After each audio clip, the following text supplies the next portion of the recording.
In January 1871, in the Hall of Mirrors at the Palace of Versailles, surrounded by the gilded excess of the French monarchy that had just been humiliated into surrender, a new nation was born.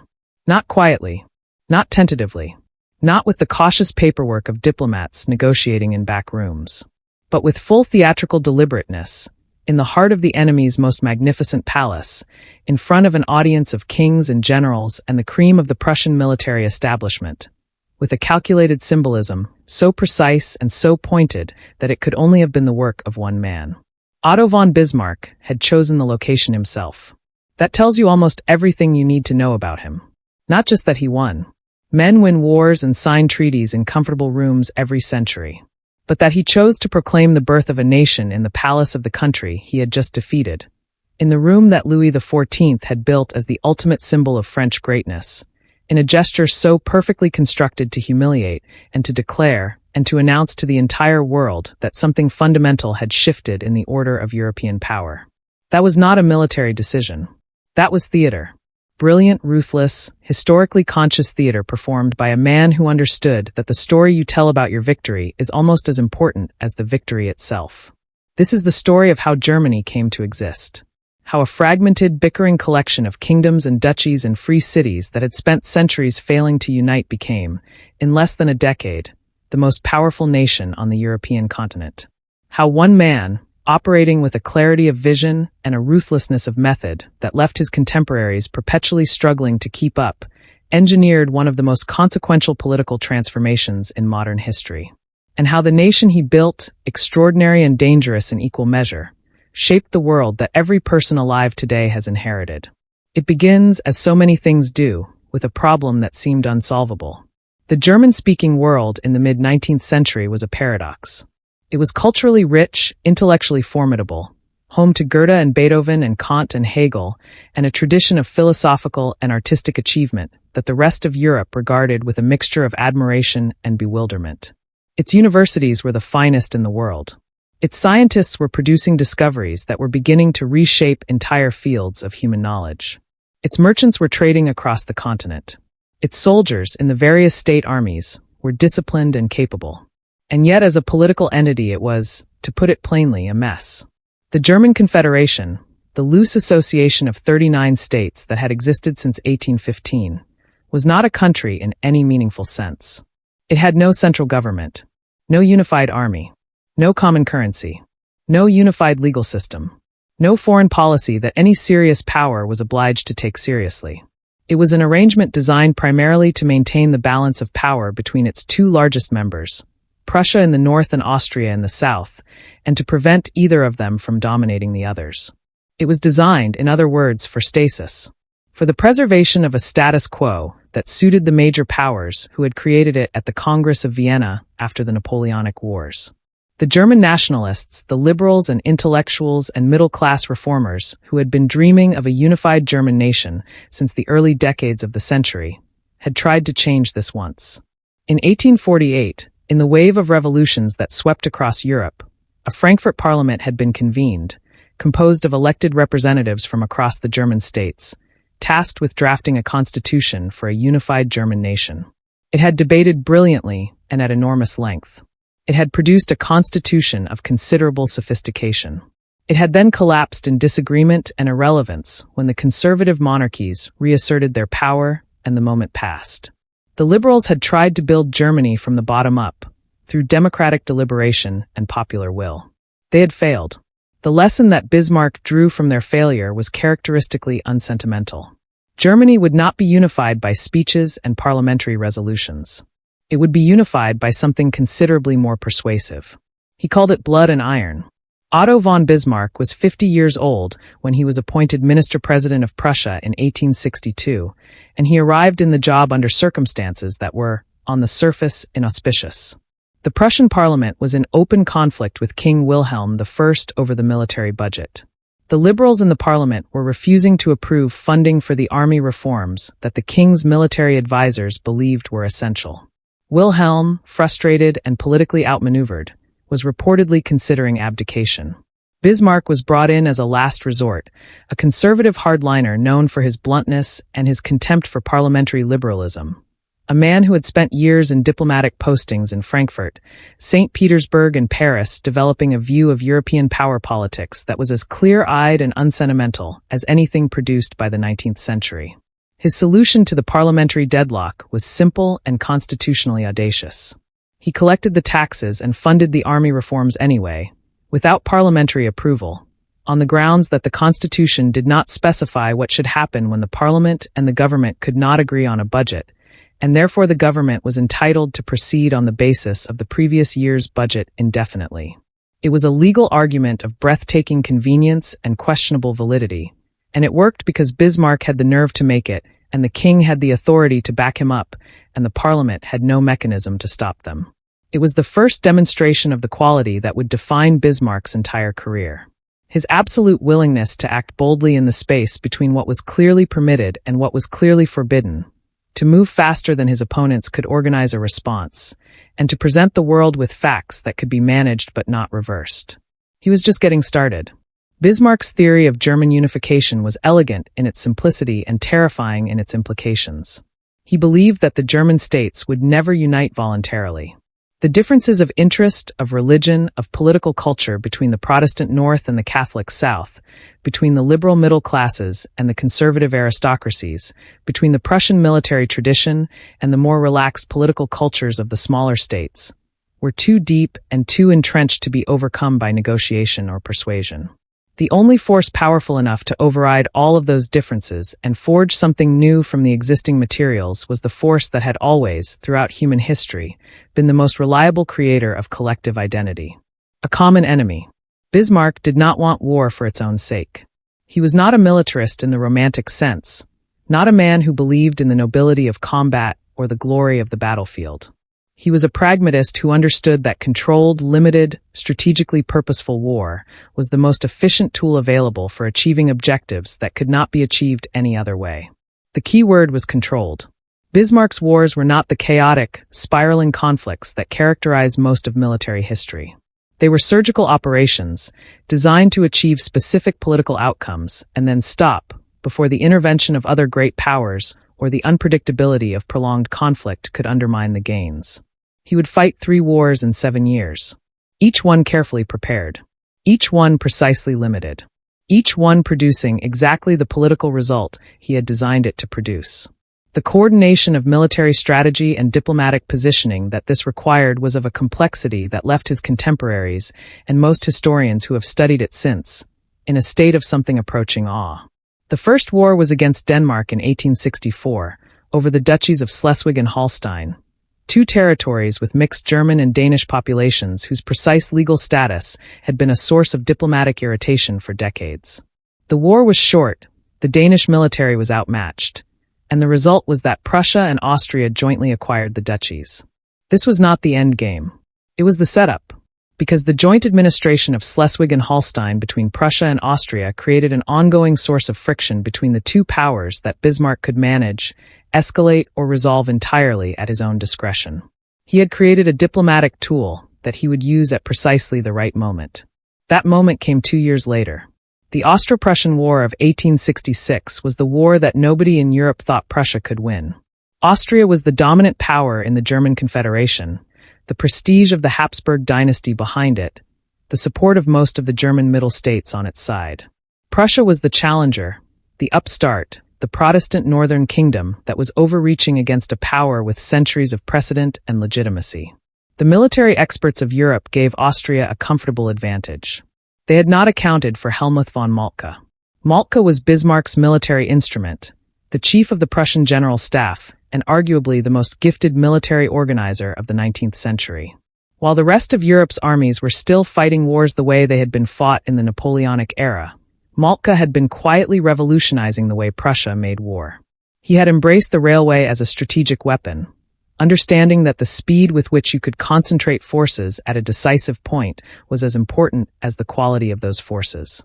He had reformed the command structure of the Prussian army to give subordinate commanders genuine initiative, creating an organization that could respond to the chaos of the battlefield faster than any centralized command structure could manage. And he had equipped the Prussian infantry with the needle gun, a breech-loading rifle that could be fired lying down and could deliver a rate of fire that the Austrian muzzle-loaders could not match. The Austro-Prussian War lasted 7 weeks. The decisive battle at Königgrätz on the 3rd of July 1866 was one of the largest battles in European history to that point. Over 400,000 men engaged, and it was over in a day. Austria was comprehensively defeated. The German Confederation was dissolved. And Prussia, in a single afternoon, had established itself as the dominant power in German affairs beyond any serious challenge. What Bismarck did next surprised everyone. He stopped. The Prussian military wanted to march on Vienna. They wanted the full fruits of victory, a triumphal entry into the Austrian capital, a peace dictated from a position of total dominance. Bismarck refused. He understood something that the generals did not. That a humiliated Austria driven to desperation was a long-term strategic liability. That the peace he needed was not a peace that destroyed Austria, but a peace that removed Austria from German affairs while leaving it intact enough to be a manageable neighbor. He imposed a moderate peace over the furious objections of his own military establishment, and in doing so demonstrated the quality that separated him from every other statesman of his era. He knew when to stop. Austria was out. Prussia was dominant. The North German Confederation, a new political entity under Prussian leadership that encompassed the German states north of the Main River, was created. The southern German states, Bavaria, Württemberg, Baden, and Hesse, remained formally independent but were bound to Prussia by military alliance treaties that Bismarck had extracted as part of the peace settlement. They would fight alongside Prussia in the next war. They did not yet know there was going to be a next war. France knew, or suspected. Napoleon III, the Emperor of France, had watched the transformation of the German political landscape with growing alarm. A powerful, unified Germany on France's eastern border was the strategic nightmare that French foreign policy had been designed to prevent for 2 centuries. Napoleon had expected the Austro-Prussian War to be a long, grinding conflict that would exhaust both parties and leave France in a strong position to mediate and extract territorial concessions. The 7-week war had destroyed that calculation entirely.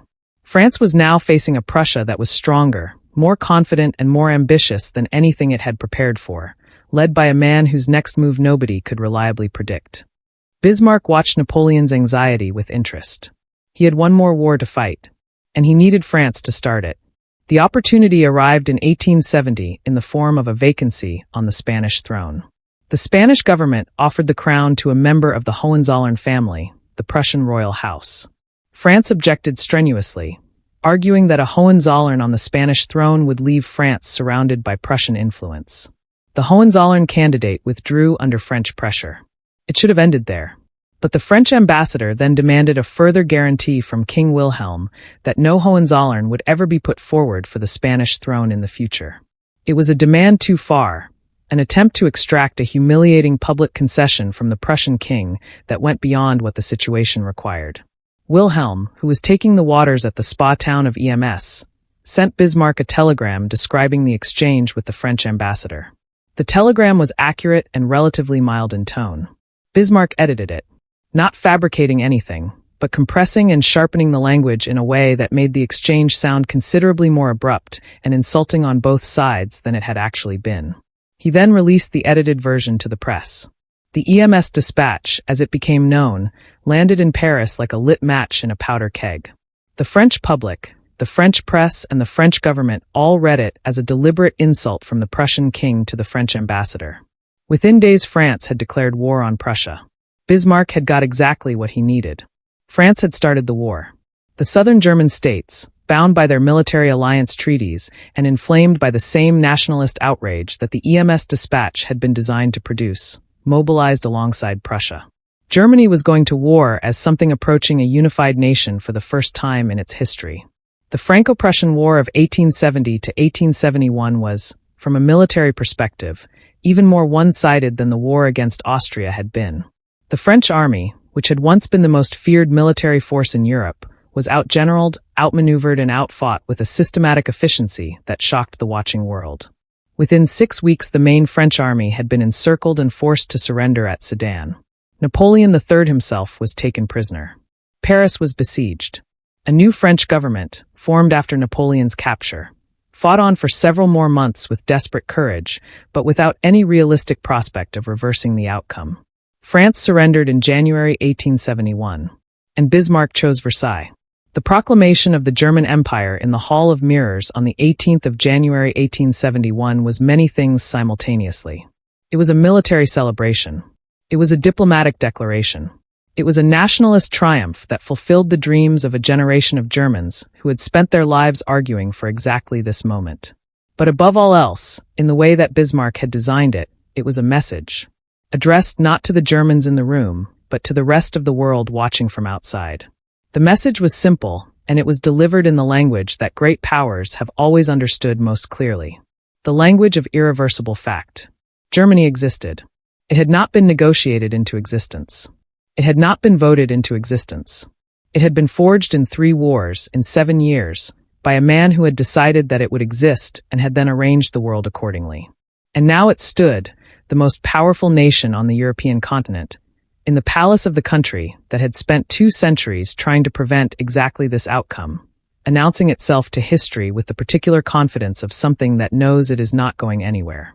Bismarck became the first chancellor of the new German Empire. And the question that immediately presented itself, the question that would consume the remaining 20 years of his political career, was one that he understood with perfect clarity, even as the cheering was still echoing in the Hall of Mirrors. He had built the most powerful nation in Europe. Now he had to stop Europe from destroying it. The logic of great power politics in the 19th century was not complicated. When a new power of sufficient size and strength emerged, the existing powers had a strong incentive to form coalitions against it before it became strong enough to be unmanageable. France had just been humiliated and would spend the next generation waiting for an opportunity for revenge. Austria had been displaced from German affairs and harbored its own resentments. Russia was a vast and unpredictable neighbor to the east. Britain watched continental developments with a jealous eye for any power that might threaten the balance it depended on for its own security. The new Germany was surrounded by potential adversaries, any combination of which, if allowed to align against it, could pose a genuine existential threat. Bismarck's response to this strategic reality was the most complex diplomatic achievement of his career and arguably the most impressive sustained diplomatic performance of the entire 19th century. He constructed a web of alliances, agreements, secret protocols, and carefully managed relationships that kept the major European powers divided from each other and prevented any coalition from forming against Germany. The 3 Emperors' League binding Germany, Austria, and Russia. The dual alliance with Austria. The reinsurance treaty with Russia, kept secret even from Germany's Austrian ally. A careful management of relations with Britain built on the understanding that Germany had no naval ambitions that threatened British supremacy at sea.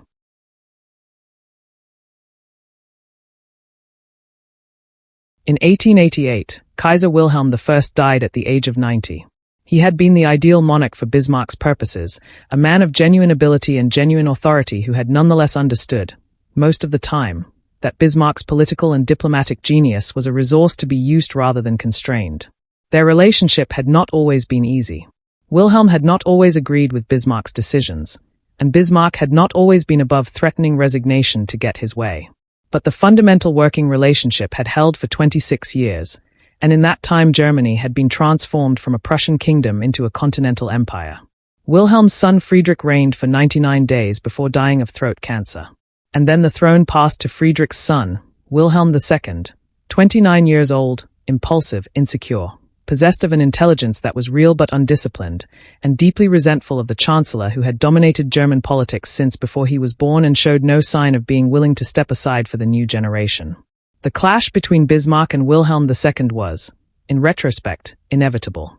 2 men of strong will and strong opinions, one of whom believed he had built Germany and therefore understood it better than anyone alive, the other of whom believed that a Kaiser should not be managed by his own chancellor and that the new Germany deserved a new direction.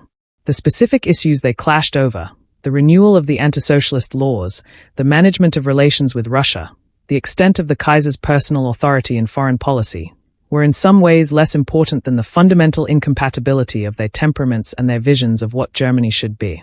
In March 1890, Wilhelm II dismissed Otto von Bismarck.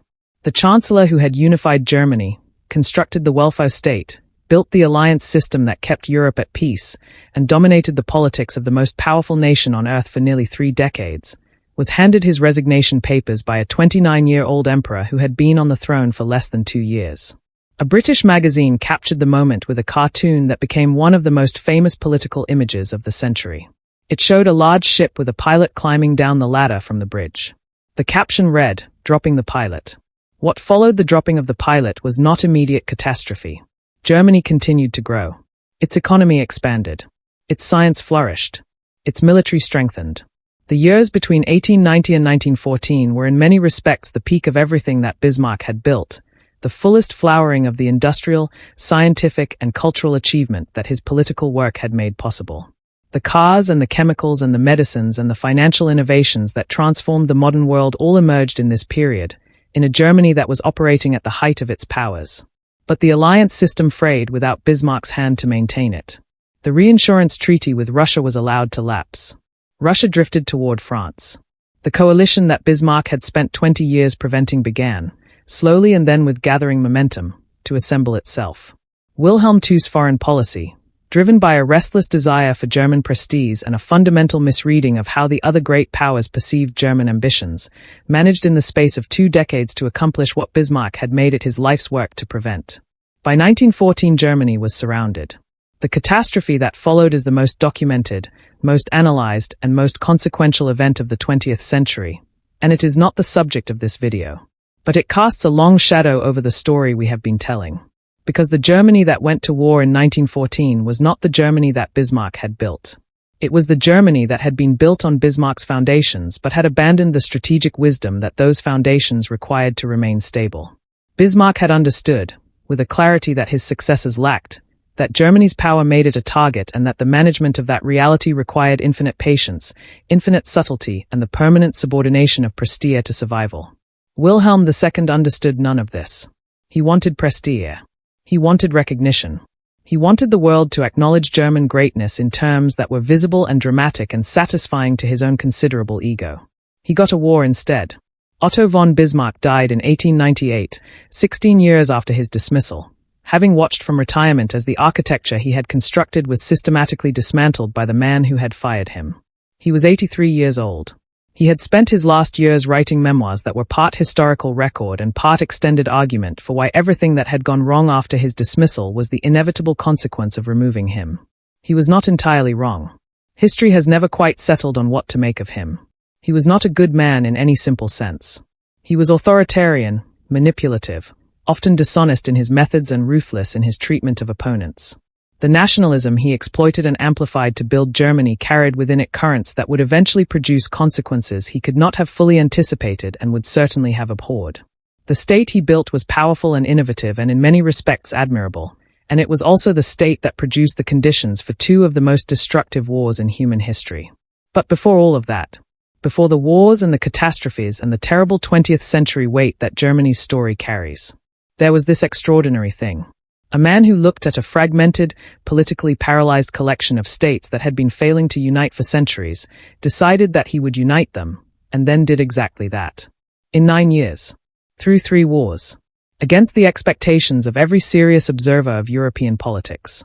With a combination of strategic vision, tactical brilliance, and sheer force of will that has very few parallels in the history of modern statecraft. He did not build Germany for you. He built it for himself, for Prussia, for the conservative order he believed in and was determined to preserve. But in building it, he set in motion the chain of events that produced the science and the medicine and the financial innovation and the legal frameworks that this entire series has been exploring. The German Empire that Bismarck proclaimed in the Hall of Mirrors in 1871 was the container within which one of the most remarkable concentrations of human achievement in history took place. That is worth knowing. That is worth understanding in its full complexity, without the comfort of simple heroes or simple villains. History is rarely as clean as we would like it to be. The most consequential things are usually built by complicated people for complicated reasons, and the outcomes almost never resemble the intentions. Bismarck intended to build a conservative Prussian empire that would last for generations under the steady hand of wise leadership. What he actually built was the crucible of the modern world. Not bad for a man who started with a constitutional crisis and a curtailed parliamentary budget.